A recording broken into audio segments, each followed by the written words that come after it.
But here we are with our wonderful Basil Hayden, and this is our bourbon at 80 proof. And so I've conveniently poured myself a glass. This happens all the time when we do these tastings. Glasses just conveniently appear in front of me. But we have this fantastic Basil Hayden in front of us, and what I'd like to do is I'm not going to tell you guys how to drink. We all know how to drink. I'm certainly not going to teach you how to do that. But what I could do for the sake of the education today is teach you how to taste whiskey a little bit differently, especially when you talk about something like bourbon that has big aromas, and when we talked about the high rye giving you that spice. If you just throw your nose inside the glass like a wine person might tell you to, or a lighter spirit person might tell you to, all you're going to do, even at 80 proof, which this is offered at, is all that's going to do is really kind of send ethanol up your nose. And you're not going to really be able to enjoy the aroma of the bourbon. You're going to smell alcohol. And I'd always rather smell bourbon. So the best way to do that is to not just work up a snooterful of proof. You don't want to do that. What you do want to do is set that glass under your nose casually and then breathe in with your lips parted. So part your lips and breathe in through your nose. And if you're following along at home, at 80 proof, we can do this experiment without killing ourselves. So go ahead and close your mouth and breathe in. You really get nothing other than alcohol. That's not the best smell in the world. But if you part your lips and breathe in through your nose, it takes a little bit of practice sometimes to practice this circular breathing and not just drink through your nose. But if you do that, now you start to get the whiskey aromas. And as I said, because this is a high rye mash bill, what I pick up in the aroma, if you don't mind, Michael, if you haven't moved to that slide with the tasting notes, we can go ahead and move to that. As this is an age to taste, 80 proof, Kentucky straight bourbon whiskey with a high rye mash bill, you're going to get a lot of floral and grassy notes. But then if you dig deep, and the way that you get deeper into this is to kind of give your nose a break and then go back to it and take 3 quick inhalations. And you can do that for 2-3 sets. And every time that you get into that inhalation, you take that waft and you get that aroma, you're going to get deeper and deeper into the nuances of the whiskey's aroma. So if you didn't get those grassy notes, maybe there's some herbaceous notes, maybe some peppermint kind of coming through in the very front. But then if you dig deeper, then you start kind of going to the way back in the station wagon as we did back in the day. You kind of get into that vanilla and caramel, and now we're talking about some of those more hallmark oak influential or influenced by oak aromas that we talk about with bourbon. So bourbon, bourbon, bourbon, just with a high rye content. Now, as we get into tasting, since small batch bourbon was brought to us by Mr. Booker No, our 6th generation master distiller, he did a little something called the Kentucky Chew. And this is something that he taught his son, Fred, our 7th generation master distiller and current master distiller. And Fred has taught all of us, and so we like sharing it with our old friends and new friends alike. And so the Kentucky Chew looks a little silly, but I'll tell you, I think it makes a lot of sense, and this is why. But first you need to follow along with me, and then I'll tell you why I think this makes a lot of sense. Okay, so first you want to take that, look at the color of the whiskey. I like to call this a dark straw, dark hay, kind of a golden raisin hue. You always want to see some nice clarity in the whiskey, especially if it's chill filtered. And then you want to nose the whiskey as we did, right? You can see if you wanted to do the whole thing, I know that a lot of folks probably here are onophile, so they swirl the wine in the glass. You can do that with the whiskey too, and you can see that it does have legs, but because it's from Kentucky, those are thoroughbred legs, yeah? And so once we've done that, we've taken the aroma, as we already have, and then we're gonna take a taste. And at 80 proof, this is a very easily drinkable whiskey. What I'd like for you to do is aim it towards the middle of your tongue, hold it on there for a couple of beats, and afterwards, we're going to do what we call the Kentucky Chew. The Kentucky Chew is moving it around your mouth, getting it on your palate, your hard palate, soft palate, your gums, tongue, everywhere. And then when we swallow it, we're going to smack on it. So here's what the Kentucky Chew looks like, brought to you by Booker No and preached by his apostles.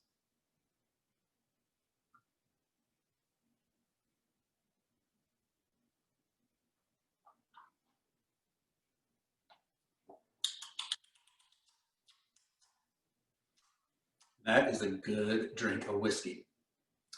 What I like about doing the Kentucky Chew, and if you've followed along, you'll be experiencing exactly what I'm talking about. By chewing on the whiskey, you coat your palate. What does this do for you? This gets you the flavor of the whiskey. This really optimizes your exposure to every bit of flavor that this bourbon is going to offer you. And then when you smack your lips, you're bringing air across your tongue. That aeration leads to taste bud activation. And that activation, kind of where you feel like that tingle is going to help you appreciate the finish. So is it a quick, clean finish? Is it a long, mouth-watering finish? Is it spicy? Is it sweet? For me, I would say this is like a nice medium clean finish with a little bit of spice towards the end. And just a little hint of sweetness that kind of comes up in the back of my tongue. So the way that I'm going to recommend, from my perspective, that we enjoy Basil Hayden with this cheese, as you can see, it's got a light elegance to it, right? So even though it's very complex in flavor, it has a light body and an elegance to it, which really is going to go well with all the cheeses we're going to be trying this month, and why it's really a great bourbon to bring over to any celebration that you're doing for, sure, maybe Bourbon Heritage Month, but especially as we start looking into the holidays, Basil Hayden's great. I like to taste the whiskey first to get that flavor on my palate. And then I like to try a little cheese or whatever item of food I'm pairing at the time. And then as I sort of get that flavor of the food on kind of my last bit that I take down, I'm going to wash it down with a little bit of whiskey as well. That way I'm able to kind of really meld the flavors after appreciating them individually. And so without that, I think I kind of set the table, so to speak, pun intended, I guess, for Michael and our friends at Beehive to take it away. Excellent presentation on the bourbon, on Basil, and also being able to taste it. I think that's really interesting. The way that you talk about that mash is the way that, you know, you're kind of aerating the bourbon on there. That's really helpful to understand. I was following along through there, and that was really cool. So awesome. Britt, can you pop in on us here? There we go. Hey there. Hey. So we're very lucky to also have Britton Welsh with us, and he is with Beehive Creamery. And so, Britt, why don't you tell us a little bit about the project that you created with Basil Hayden and your Promontory? Certainly. So Beehive Cheese, we are a family company. I'm a second generation cheesemaker. My dad and my uncle got this crazy idea 15 years ago to quit their big kid jobs and start making cheese. So the great thing about this partnership that we've got with Basil Hayden, I think a very common stereotype or kind of tradition throughout, I'd say probably as long as cheese has existed and as long as alcohol has existed, is this idea of like wine and cheese, these phenomenal pairings. One of the really cool things is just like Jim Beam and like they've done over the years has kind of created this culture of American tradition. I think US cheesemakers, US artisan cheesemakers have done something similar. So, I mean, cheesemaking goes back as far as mankind have been able to stand up on two legs. So we've got these really excellent European cheese, kind of this excellent European cheese heritage. One thing that Americans have done is we have, in even the last 20 or 30 years, kind of recaptured this spirit of kind of US artistry and US kind of innovation and ingenuity. And we've developed our Promontory cheese. So the Promontory is a cheese that was developed 100% in Utah. So we make all of our cheese up in the Rocky Mountains in the beautiful kind of pastures and the mountains of northern Utah.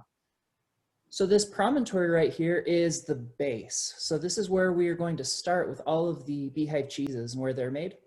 So the recipe was developed by Utah State. In making cheese 15 years ago, getting into it, we had a combined experience of 8 days of cheese making. So we really didn't know the first thing about which end of the cheese went in the curd press when we began. But we got excited. We've made a lot of mistakes over the years. And we've eventually developed this really delicious Promontory. So if you'd go ahead, we can try this first one.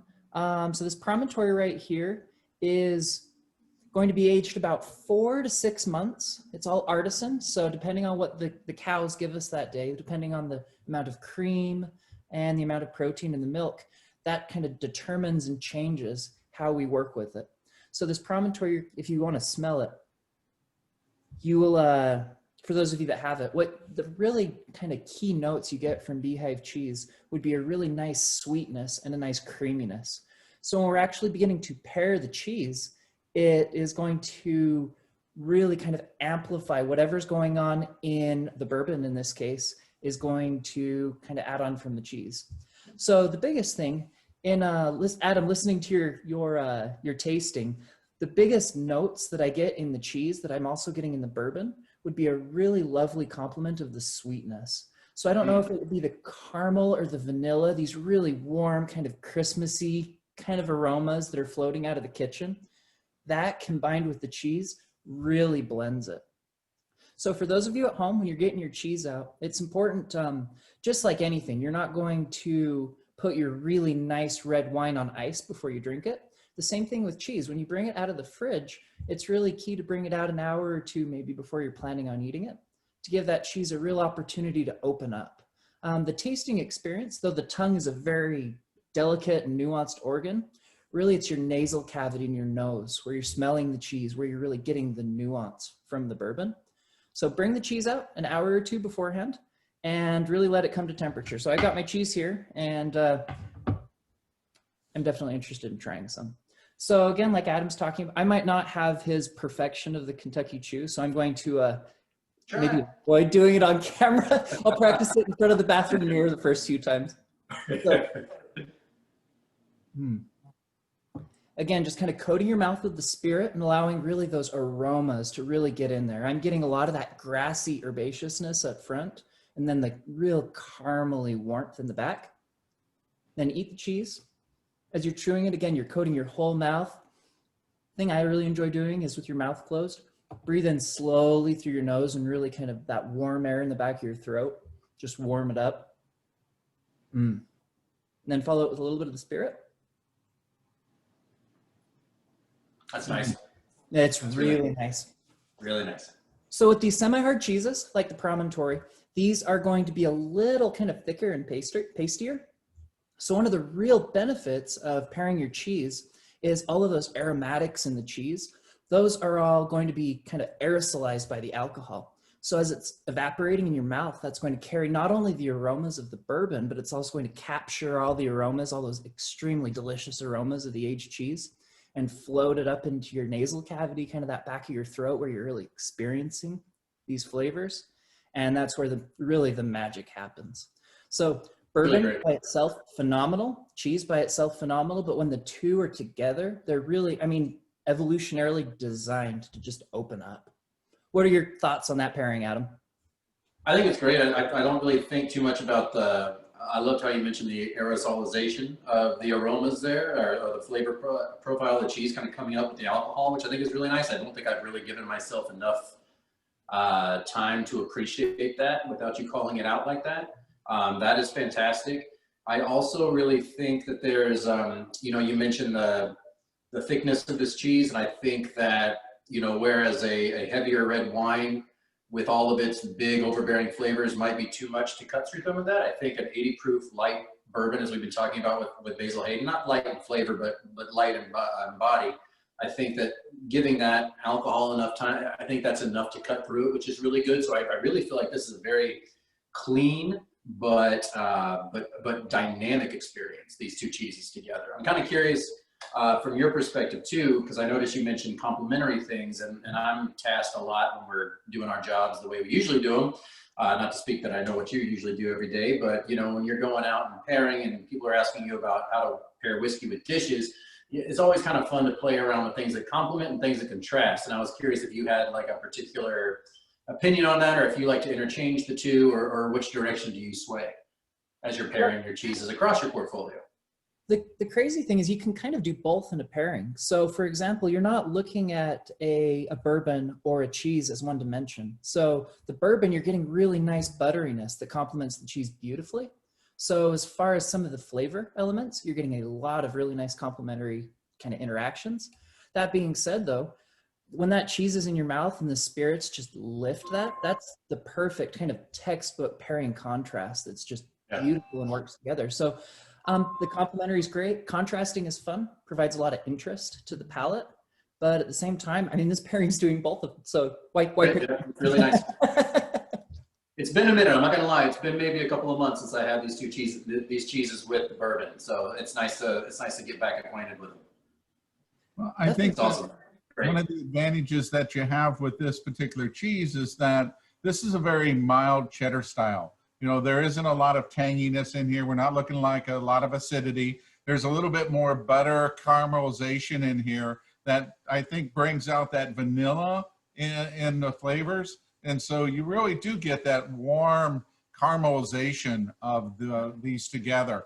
And, even though that typically you are going to pick up a little bit of the alcohol vapor from this, the cheese really neutralizes that almost completely. I mean, I don't pick up any of the alcohol at all. I really pick up just more of the caramelization of the butters, a little bit of a sweet cream maybe in the background, and then that vanilla with a little hint of maple. And it's just, you know, so smooth together. They just really nice pairing.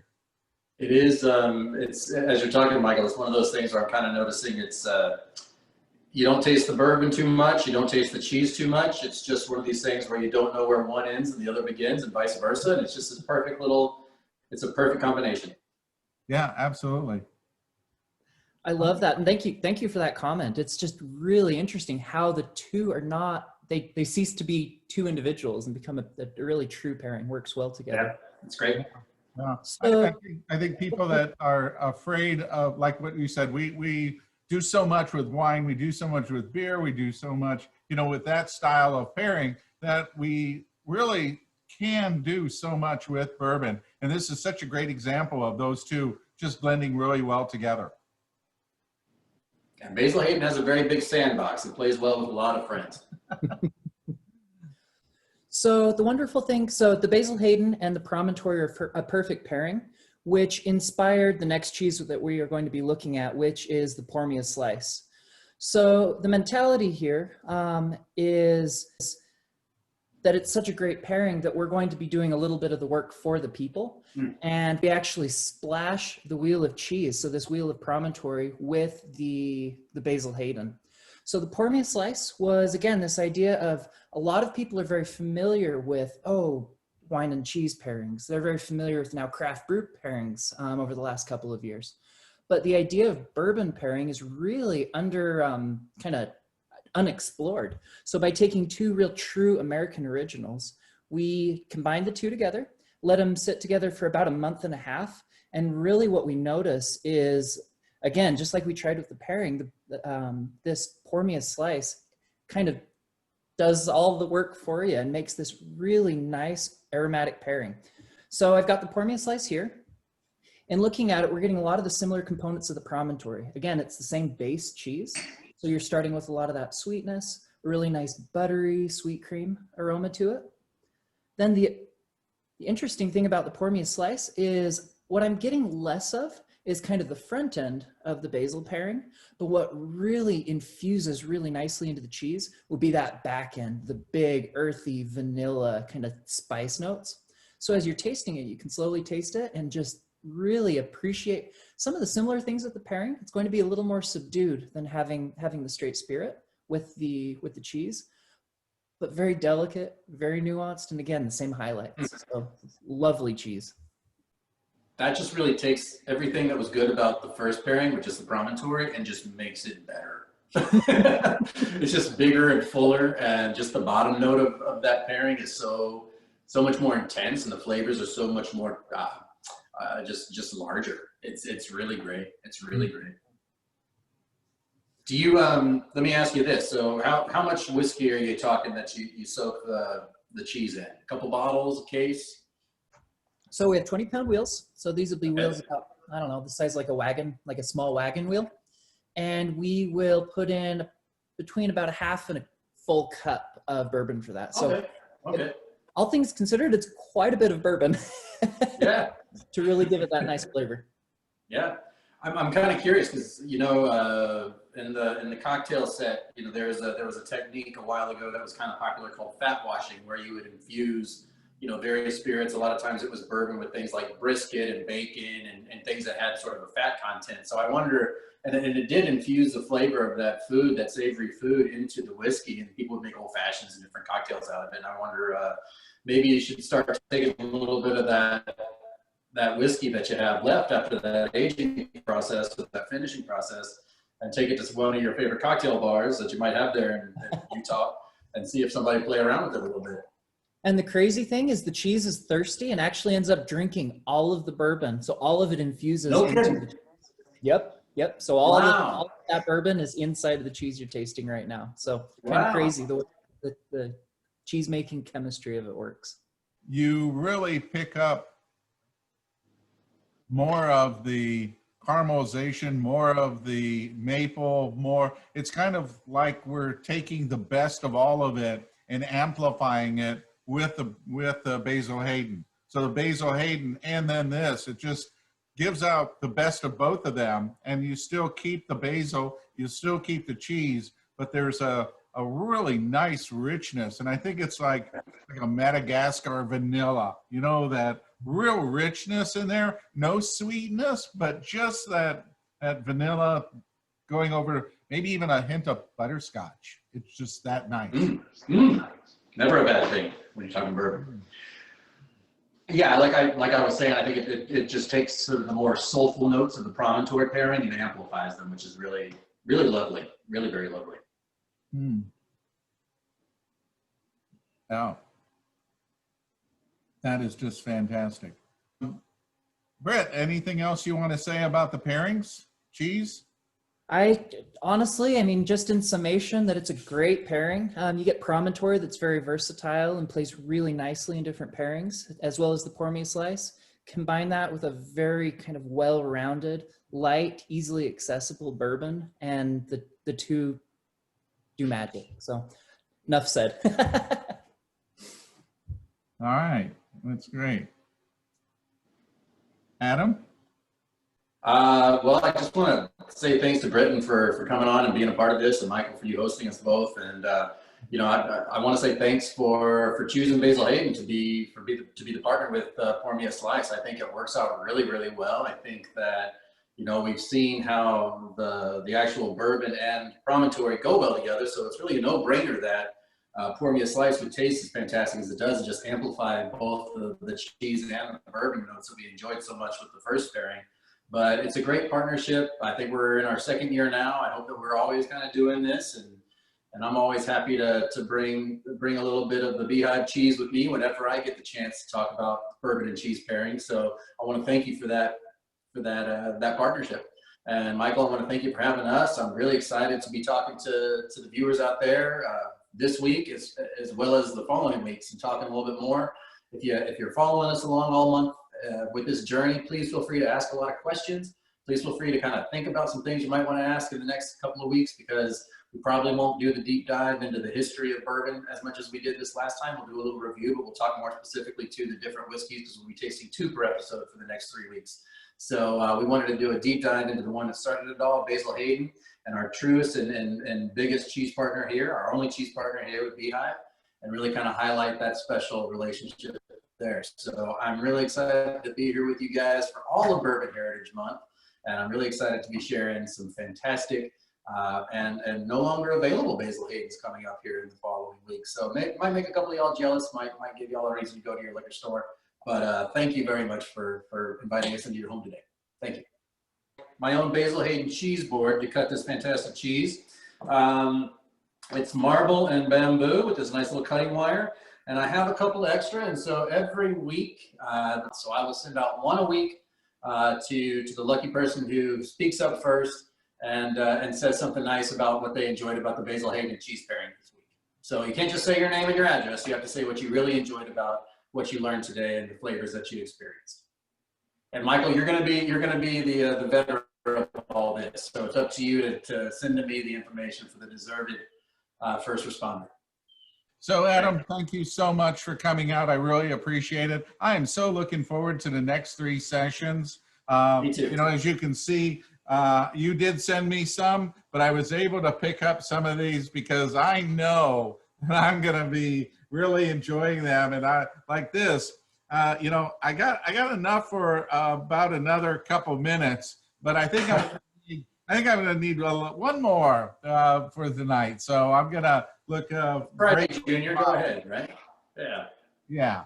So next week we'll have Marieke Penterman on. She's going to be bringing her 3 Goudas.